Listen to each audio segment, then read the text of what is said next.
तो गाइज आज के इस वीडियो में हम बात करने वाले हैं स्क्रीनिंग टेस्ट का सिलेबस क्या होने वाला है। अगर आप एलएन कोटा में एडमिशन लेना चाहते हो तो आपको स्क्रीनिंग टेस्ट देना होगा। सभी बच्चों के लिए ये कंपलसरी है। बिना स्क्रीनिंग टेस्ट दिए हुए आप एलएन कोटा में एडमिशन नहीं ले सकते। तो आज के इस वीडियो में हम बात करेंगे। पिछले कुछ वीडियोस के कमेंट्स पढ़ने के बाद मुझे ये पता चला कि एक बहुत बड़ा एक छोटा सा चीज है जो कि कंफ्यूजन क्रिएट कर रहा है आप सभी के दिमाग में कि आखिर स्क्रीनिंग टेस्ट जो टेस्ट है ये क्यों लिया जा रहा है, इसमें स्कॉलरशिप मिलेगा या नहीं मिलेगा, इसका सिलेबस क्या आएगा, कितने क्वेश्चंस आएंगे और कौन से क्लास से क्वेश्चंस पूछे जाएंगे और कब कब आप टेस्ट दे सकते हो, ऑनलाइन दे सकते हो, ऑफलाइन दे सकते हो। जितने भी कंफ्यूजन है सब कुछ आज के इस 3 मिनट के वीडियो में क्लियर होगा। बिल्कुल ही छोटा सा प्यारा सा वीडियो होगा, ध्यान से एंड तक देख लेना वरना आप आगे चल के बहुत बड़ा कंफ्यूजन में फंसने वाले हो। सबसे पहले मैं बताना चाहता हूँ स्क्रीनिंग टेस्ट एक एंट्रेंस एग्जाम टेस्ट है जो कि आप एलएन कोटा में एडमिशन लेने से पहले आपको एग्जाम देना होगा। अब पहले 2023 तक क्या हुआ करता था कि आपको डायरेक्ट एडमिशन लेने का ऑप्शन मिलता था कि आप डायरेक्ट भी एडमिशन ले सकते हो, डायरेक्ट रजिस्ट्रेशन करके एडमिशन प्रोसेस को कंप्लीट करके आप एडमिशन ले लेते थे। बट अब अगर 2024 का बात करें तो अब स्क्रीनिंग टेस्ट देना सभी बच्चों के लिए कंपलसरी है, चाहे आप 11th के स्टूडेंट हो, 12th को हो या ड्रॉप्ड स्टूडेंट हो, मेडिकल स्टूडेंट हो या जे स्टूडेंट हो, सभी बच्चों को स्क्रीनिंग टेस्ट देना कंपलसरी है। पहली चीज क्लियर। दूसरी चीज गाइज मैं आपको बता देना चाहता हूँ, आप ऑनलाइन भी एग्जाम दे सकते हो, ऑफलाइन भी एग्जाम दे सकते हो, या तीसरा ऑप्शन आपके पास ये है जैसे कि अगर आपको कोटा में पढ़ना है, आप अभी बिहार पटना में हो तो वहां अगर एलएन का बिल्डिंग है तो आप वहां भी ऑफलाइन जाके एग्जाम दे सकते हो। तो गाइज ये 3 मोड के थ्रू आप स्क्रीनिंग टेस्ट दे सकते हो। अब हम बात करते हैं स्क्रीनिंग टेस्ट आपको देना कैसे है। सबसे पहले आपको सिंपली जाके ऑनलाइन रजिस्ट्रेशन करना है ln.ac.in जो कि एलएन की ऑफिशियल वेबसाइट है। उसके ऊपर मैंने डिटेल वीडियो बना दिया है कि रजिस्ट्रेशन कैसे करना है। आई बटन पे ब्लिंक हो रहा होगा या वीडियो के एंड में भी मैं लगा दूंगा, वीडियो को देख लेना रजिस्ट्रेशन कैसे किया जाता है। आप अगर ऑनलाइन रजिस्ट्रेशन करोगे 500 रुपीज आपको पे करने होंगे। अगर आप ऑफलाइन रजिस्ट्रेशन करोगे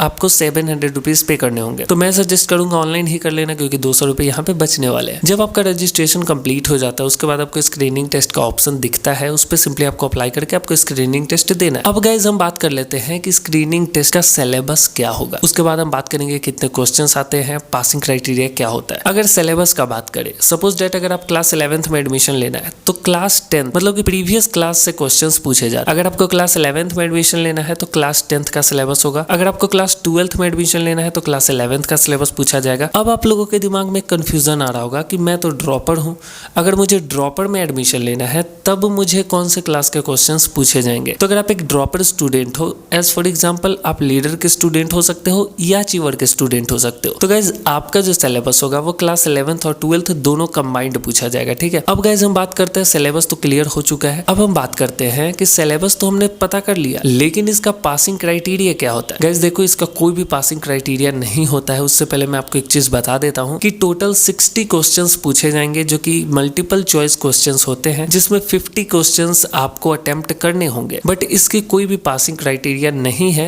एकेडमिक्स टीम से बात करने के बाद ये चीज पता चला है कि कोई भी पासिंग क्राइटेरिया नहीं है। बट आपको 50 क्वेश्चंस अटेम्प्ट करने हैं, उसके बाद जब रिजल्ट आएगा आपको पता चल जाएगा कि आप पास हो या नहीं हो। तीसरी चीज, इसका जो क्वेश्चन पेपर का लेवल होता है वो बहुत ही ईजी होता है। अगर आपने थोड़ा बहुत भी पढ़ाई कर रखा होगा आप पहले अटेम्प्ट में ही क्लियर कर लोगे। अब किन्हीं भाई के दिमाग में ये डाउट आ रहा होगा कि अगर कोई बिल्कुल भी ना पढ़ा हो और किसी कारणवश अगर वो स्क्रीनिंग टेस्ट में फेल हो जाएगा तो उसका क्या होगा। तो आपको मल्टीपल ऑप्शंस मिलते हैं, ठीक है। आप फिर से दोबारा री अटेम्प्ट कर सकते हो, फिर फेल हो जाओ फिर से अटेम्प्ट कर सकते हो। तो ऐसे फिर से अटेम्प्ट करते करते एक न एक बार तो निकाल ही लोगे। तो ये चीज होता है। दूसरी चीज, आप ऑनलाइन भी दे सकते हो, ऑफलाइन भी दे सकते हो। तो जिसमें भी आप सुइटेबल हो वैसे आप एग्जाम दे सकते हो। गाइज अब अगर आपके दिमाग में ये आ रहा होगा कि मैं रजिस्ट्रेशन करने के बाद स्क्रीनिंग टेस्ट दूंगा और फेल कर जाऊंगा तो क्या मुझे फिर से 500 का रजिस्ट्रेशन करना पड़ेगा।